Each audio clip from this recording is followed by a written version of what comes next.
कोई हमारी चमड़ी उधेड़ कर देख सके तो देखे, अंदर उसे माता का हृदय मिलेगा।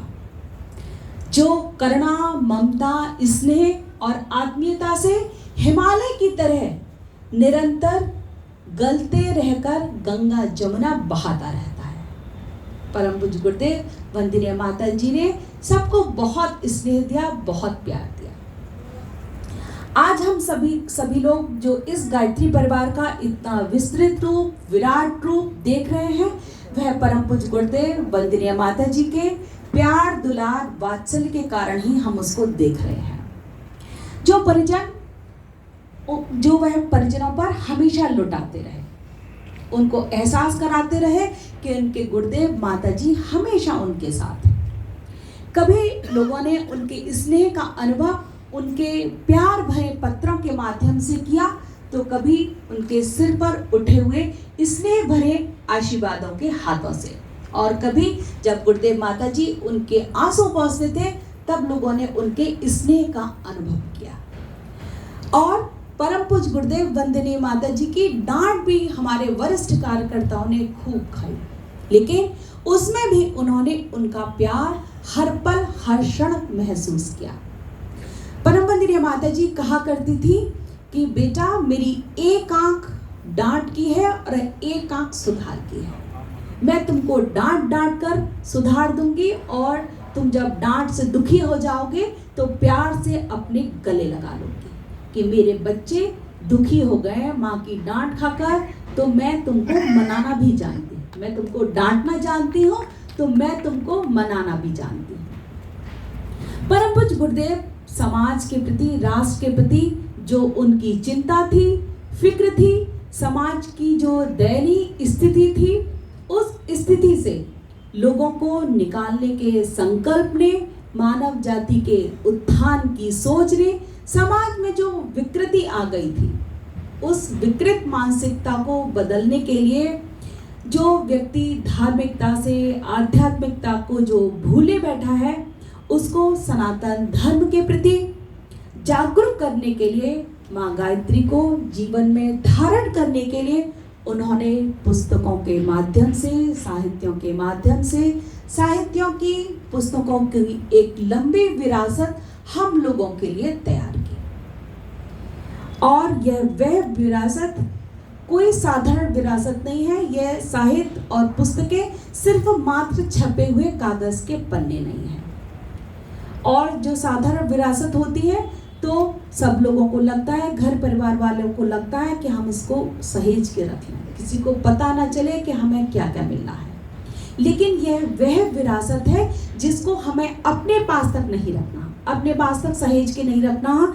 इसको हमको समाज के हर लोगों तक इस विरासत को पहुंचाना है। यह उनकी जो विरासत है, उनकी आवाज़ है, उनकी वाणी है, उनकी पुकार है और उनकी कराह है। उनको बड़ा दुख होता था कि व्यक्ति बदल क्यों नहीं रहे हैं, अपनी सोच को बदल क्यों नहीं रहे हैं। ये उनकी कराह ही थी कि हर क्षण उनको लगता था कि मैं क्या कर डालूं, मैं कैसे बदलूं, कैसे सबको सही राह पर ले आऊं, मैं कैसे लोगों के जीवनों में से दुख को दूर कर दूं। ये पुस्तकें उनका मार्गदर्शन है जो उन्होंने हमारे लिए, हम सब के लिए तैयार की एक विरासत के रूप में। और हम सभी के लिए यह बता दिया कि बच्चों, इस विरासत को खूब बांटना, जितना तुम बांटोगे उतने ही मेरे अनुदानों से, आशीर्वादों से अपना जीवन भरा हुआ पाओगे। हमने अपने गुरुदेव की विरासत को जन जन तक पहुंचाना है, जिससे हमें समाज के हर प्राणी तक उसको पहुंचाने के लिए प्रयत्न और प्रयास निरंतर करते रहना होगा। जन जन तक उनके विचार, उनके आदर्श, उनकी प्रेरणाएं पहुंचनी चाहिए। यही हमारे परम पूज्य गुरुदेव के प्रति सच्ची श्रद्धांजलि होगी और हमारा स्नेह होगा, अपने गुरु के प्रति समर्पण होगा। हमें देखना होगा कि हम कितना प्रेम करते हैं, कितना त्याग कर सकते हैं, कितना समर्पण कर सकते हैं। परम पूज्य गुरुदेव ने जब अखंड ज्योति लिखनी शुरू की थी, साहित्य लिखने शुरू किए थे, तो समय समय पर वह कुछ बातें अखंड ज्योति में जो उनके अखंड ज्योति के बारे में, अपने साहित्य के बारे में जो उनके विचार थे, वह समय समय पर अखंड ज्योति में वह लिखते रहे। उनके वही मार्गदर्शन यहाँ पर आप सभी के लिए उपस्थित है। परम पूज्य गुरुदेव हमेशा कहा करते थे, मैं व्यक्ति नहीं विचार हूँ। आप मुझे सिर्फ एक व्यक्ति की तरह मत समझिए, आप मुझे एक विचार समझिए, जो मैं चाहता हूँ कि लोगों के मस्तिष्क में कौंधता रहूं। फिर गुरुदेव लिखते हैं, मुझे पूजने की नहीं, पढ़ने की आवश्यकता है। मुझे नहीं चाहिए कि आप लोग आए और मेरे लिए फूल, माला, रोली, चंदन लेके आए, नहीं, मुझे बिल्कुल भी जरूरत नहीं है। अगर आप मुझे जरा भी प्यार करते हैं, जरा भी आपका स्नेह है, तो आप मुझे पूजिए नहीं, पढ़िए और पढ़ाइए। गुरुदेव फिर लिखते हैं, मेरा स्वरूप मेरे साहित्य में छिपा हुआ है। अगर आप मुझे जानना चाहते हैं कि मैं क्या हूँ, तो मैं, अगर आप मुझे सामने से देखेंगे तो क्या देखेंगे? एक धोती कुर्ता पहने हुए एक साधारण सा व्यक्ति। लेकिन अगर आप मेरे स्वरूप को सच्चे अर्थों में जानना चाहेंगे, जानना चाहते हैं, तो आपको मेरे साहित्य पढ़ने चाहिए। गुरुदेव फिर लिखते हैं, जो मेरे साहित्यों को, पुस्तकों को पढ़ता है तथा अपने जीवन में उतारता है, वह मुझे सबसे अधिक प्रिय है। उनको अपने वही बच्चे, अपने वही शिष्य, अपने गायत्री परिवार के वही परिजन अच्छे लगते थे, जो उनके विचारों को फैलाते थे, अपने आत्मसात करते थे। जमाने को बदल देने का जो हम दावा करते हैं, वह अपनी सिद्धियों से नहीं, विचारों से करते हैं। गुरुदेव कहते थे, आप ये मत सोचिए कि मैं आपके लिए कुछ कर देता हूँ, इससे मैं समाज बदलना चाहता हूँ। नहीं, मुझे अपने विचारों पर पूरा भरोसा है कि मैं अपने विचारों से ही इस समाज को बदल के रहूंगा। गुरुदेव फिर लिखते हैं, यह विचार मानव मात्र के लिए कल्याणकारी है। एक दिन यह पूरे विश्व को मान्य होंगे। और आप सभी लोग, हम सभी लोग यह देख रहे हैं कि हमारा मिशन आज कहाँ से कहाँ पहुँच गया है। देश से नहीं, विदेशों तक से कितने परिजन जुड़ते जा रहे हैं, अपने आप को बदलते हुए जा रहे हैं। गुरुदेव फिर लिखते हैं, अखंड ज्योति युग निर्माण योजना मेरे अंतःकरण की वाणी है। जो मेरे अंदर से जो आवाज निकलती है, वह अखंड ज्योति और युग निर्माण योजना पत्रिका है। गुरुदेव फिर लिखा, गुरुदेव ने, अखंड ज्योति की एक एक पंक्ति में एक दर्द, एक आग, एक प्रकाश भरा रहता है। आत्मिक अनुभूति के आधार पर इसे हम लिखते हैं। इसे हम ऐसे ही नहीं लिख देते हैं कि चलिए आइए बैठिए हम लिखते हैं, हम ऐसे नहीं लिख देते हैं। इस हमारा दर्द इसमें छिपा रहता है। गुरुदेव फिर लिखते हैं कि अखंड ज्योति युग निर्माण योजना को जो लोग पढ़ते हैं, वस्तुतः वह हमारा व्यक्तिगत सत्संग ही करते हैं। वह जब पढ़ें तो यह सोचें कि गुरुदेव उनके सामने ही बैठे हुए हैं। जो बातें वो पढ़ के समझ रहे हैं, वह उनके गुरुदेव उनके सामने ही कह रहे हैं। वह वस्तुतः हमारा ही सत्संग करते हैं। गुरुदेव फिर लिखा, गुरुदेव ने, कि अखंड ज्योति की पंक्तियां कलम स्याही से नहीं, वरन हमारी अंतरात्मा के आग पानी से लिखी जाती हैं। जो हमारी कराह है, जो हमारा दुख है, जो हमारा दर्द है समाज के प्रति, वही हमें इसे लिखने के लिए प्रेरित करता है। गुरुदेव ने फिर लिखा, अखंड ज्योति हमारी भावनाओं और विचारधाराओं का दर्पण है। अगर हमारे मन के भावनाओं को आप देखना चाहते हैं, विचारों को आप देखना चाहते हैं, तो अखंड ज्योति के माध्यम से आप देख सकते हैं। यह हमारा जीवन दर्शन है। गुरुदेव ने फिर लिखा, अखंड ज्योति युग निर्माण योजना पीढ़ियों तक संग्रह करने की वस्तु है। हम जब भी उन पुरानी पुस्तकों को देखेंगे, तो हर बार वो एक नए रूप में, नई सोच, नई समझ के सामने, हमारे सामने जरूर प्रस्तुत होगी। परम पूज्य गुरुदेव को अखंड ज्योति पत्रिका से बहुत लगाव रहा, क्योंकि उस समय यह एक पत्रिका ही एक समर्थ माध्यम थी परम पूज्य गुरुदेव के विचारों को जन जन तक पहुंचाने की।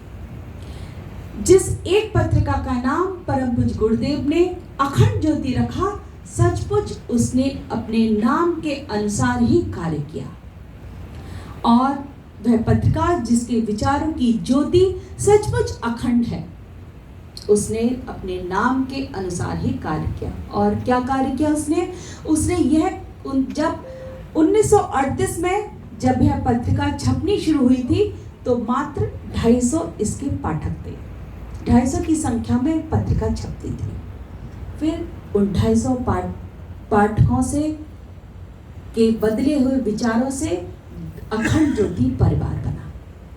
फिर उन 250 लोगों के अखंड ज्योति परिवार के बदले हुए विचारों ने आज अखंड विश्व गायत्री परिवार का रूप ले लिया है, जिसकी छांव में, जिसके वटवृक्ष में हम सभी लोग बैठे हुए हैं। हम सभी लोगों के लिए मोबाइल बहुत सहूलियत की चीज़ है, बहुत अच्छी चीज़ है कि हम उससे जब चाहें, जो भी चाहें, हम उससे जान सकते हैं। लेकिन एक रिसर्च में पता चला है कि जो चीज़ें हम मोबाइल से, जो चीज़ें जो हम ज्ञान प्राप्त करते हैं, वे हमारे स्मृति पटल पर बहुत जल्दी ही धूमिल होने लगता है और जो हम पुस्तकों के माध्यम से जो ज्ञान प्राप्त करते हैं वो लंबे समय तक हमारी स्मृति पटल पर अंकित रहता है। हम सभी लोगों ने यह महसूस किया होगा कि हम रोज बहुत सारे वीडियो, बहुत सारी रील्स वगैरह देखते हैं, लेकिन हमसे अगर कोई ये पूछे कि आज सुबह से आपने क्या क्या देखा, तो हम लोग नहीं बता पाएंगे कि वो जो इतने सारे वीडियो देखे थे हमने कितने सारे उनमें देखे, हम नहीं बता पाएंगे। और अगर हम ये देखें कि हमने बचपन में, नर्सरी में, LKG में, फर्स्ट में कौन कौन सी कहानियाँ पढ़ी थी, तो उनमें से 2-4 कहानियाँ, 2-4 बातें हमको आज भी याद होंगी। तो हमें मोबाइल के साथ साथ अगर हमें कोई ऐसा ज्ञान प्राप्त करना है जिससे हमारे विचार बदल सकें, जो हम बाद में भी सोचकर बार बार जिन बातों को हम सोच के अपने जीवन में जिसको अपना सकें, अपने को बदल सकें, वो हमें ज़्यादा से ज़्यादा प्रयास करना चाहिए कि वह ज्ञान हमको पुस्तकों से लेना चाहिए। उसके लिए हमको निर्भर पुस्तकों पर रहना चाहिए। मोबाइल जितना ज़रूरी है उतना ही ज़रूरी है पुस्तकों से प्राप्त ज्ञान, वही लंबे समय तक हमारा साथी रहेगा। परम पूज्य गुरुदेव के साहित्य पुस्तकें उनके विचारों की एक डिक्शनरी है। परम पूज्य शायद ही कोई ऐसे विषय छूटे होंगे परम पूज्य गुरुदेव से जिसके बारे में उन्होंने न लिखा हो, जिसके बारे में कोई साहित्य ना हो उनका। तो हमें ज्ञान प्राप्त करने के लिए उन साहित्यों को अवश्य पढ़ना चाहिए और लोगों को पढ़ाना चाहिए। जब भी हमारे जीवन में कई बार ऐसा होता है कि हमारे जीवन में कोई समस्या आ जाती है, कठिनाई आ जाती है, परेशानी आ जाती है, हम बड़े दुखी होते हैं। हमें लगता है कोई आए जो हमारा मार्गदर्शन कर दे, कोई आए जो हमारे हाथ सिर पर, हमारे स्नेह का हाथ हमारे सिर पर रख दे। हम ना अपनी परेशानी किसी से कह पाते हैं, अंदर ही अंदर घुटते रहते हैं। और उस समय में अगर हम परम पूज्य गुरुदेव के कोई भी साहित्य या अखंड ज्योति पत्रिका, युग निर्माण योजना पत्रिका और या परम पूज्य गुरुदेव के कोई भी साहित्य को उठाकर पढ़ेंगे तो सच मानिए हमारी समस्या का समाधान काफ़ी हद तक हमको जरूर मिलेगा। लेकिन उसकी एक छोटी सी कीमत हमको चुकानी होगी। उसकी छोटी सी कीमत क्या चुकानी होगी?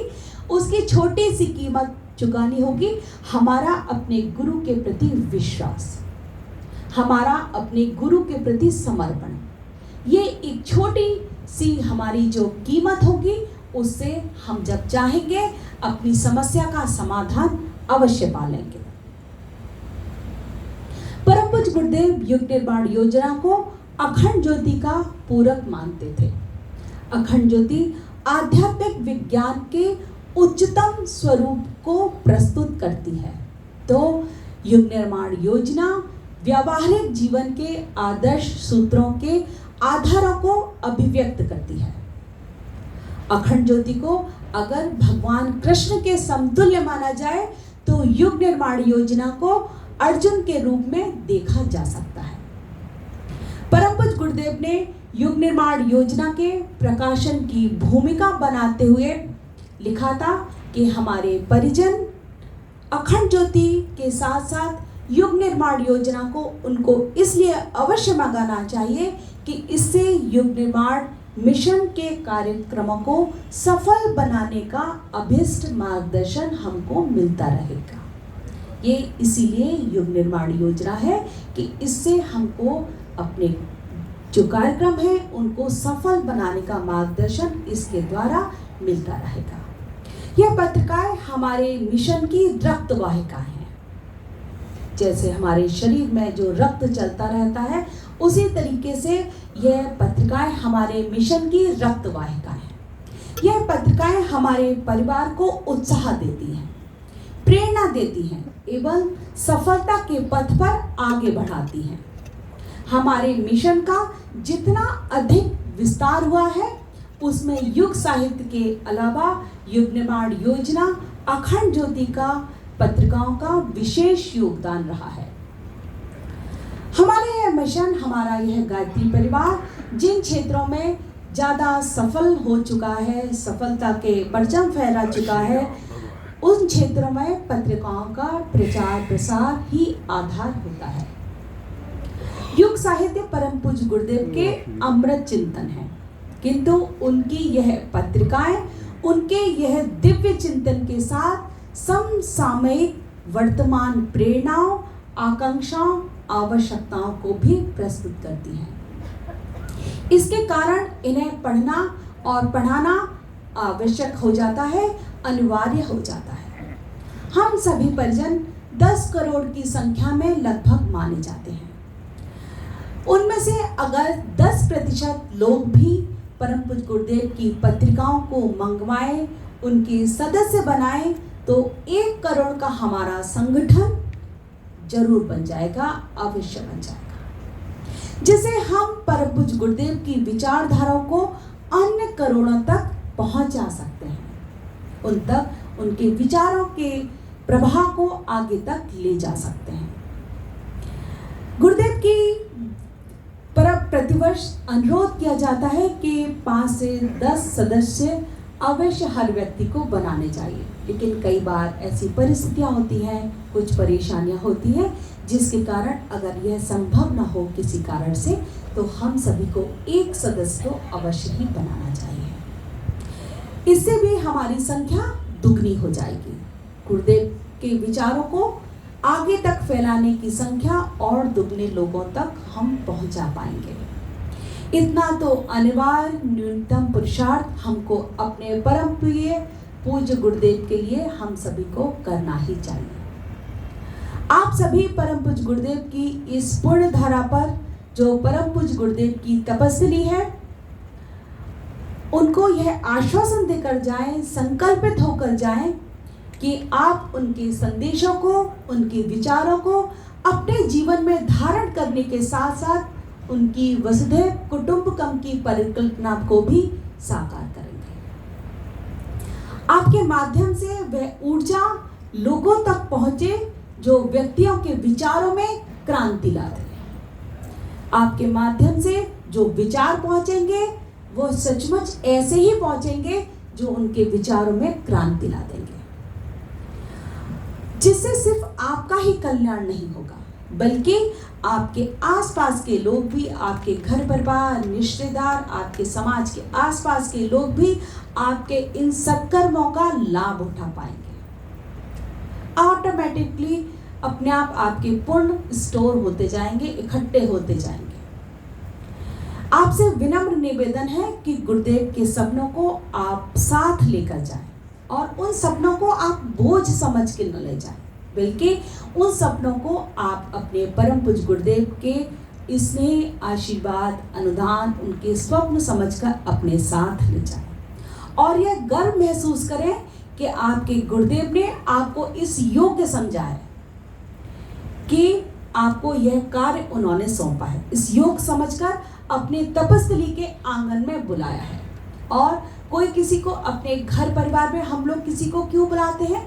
कोई हमारा प्रिय होता है, हमारा प्यारा होता है, हम उसको फ़ोन करते हैं कि आइए, हम उसको बुलाते हैं कि आइए आइए, बहुत दिन हो गए आपसे हम मिले नहीं हैं, आपको हमने देखा नहीं है। तो परम पूज्य गुरुदेव जब अपने आंगन में जब बुलाते हैं तो वह अपना प्रिय बच्चा समझकर, प्रिय शिष्य समझकर ही आप लोगों को यहाँ पर बुलाते हैं। वह आप लोग जब आते हैं तो आते नहीं हैं, आपको बुलाया जाता है, आप उनके बुलाने पर ही आते हैं। इसको यही समझिए कि हम कितने प्रिय हैं उनके, जो हमको बुलाया गया है। हम कितने सुपात्र हैं, सुयोग्य हैं कि हमको बुलाया गया है। गायत्री तपोभूमि परम पूज्य गुरुदेव की तपस्थली है। हम सभी लोग जानते हैं कि यहाँ से ही गुरुदेव ने इस मिशन की शुरुआत की थी। यहाँ पर उनके तप की ऊर्जा की बयार हमेशा बहती रहती है। आप सभी लोग जब भी उस ऊर्जा का संचार अपने जीवन में चाहें, उस ताप को आप जब भी महसूस करना चाहें अपने जीवन में, तो गायत्री तपोभूमि अवश्य पधारें। ईश्वरीय प्रयोजन आवाहन कर रहा है, भगवान का कार्य आपको बुला रहा है।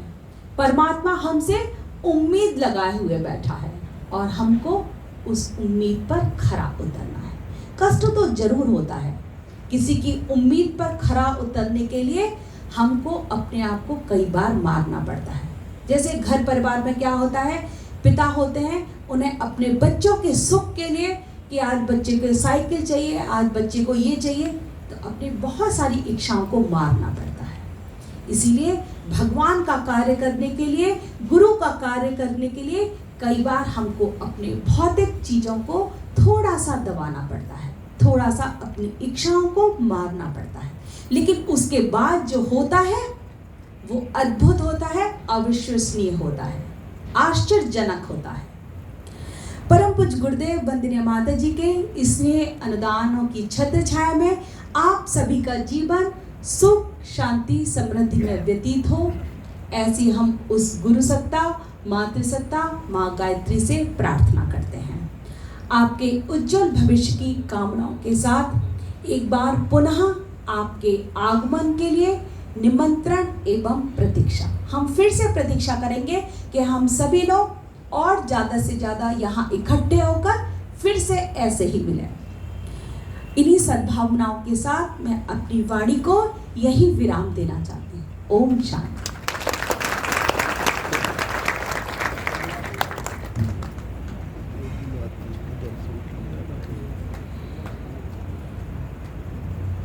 धन्यवाद।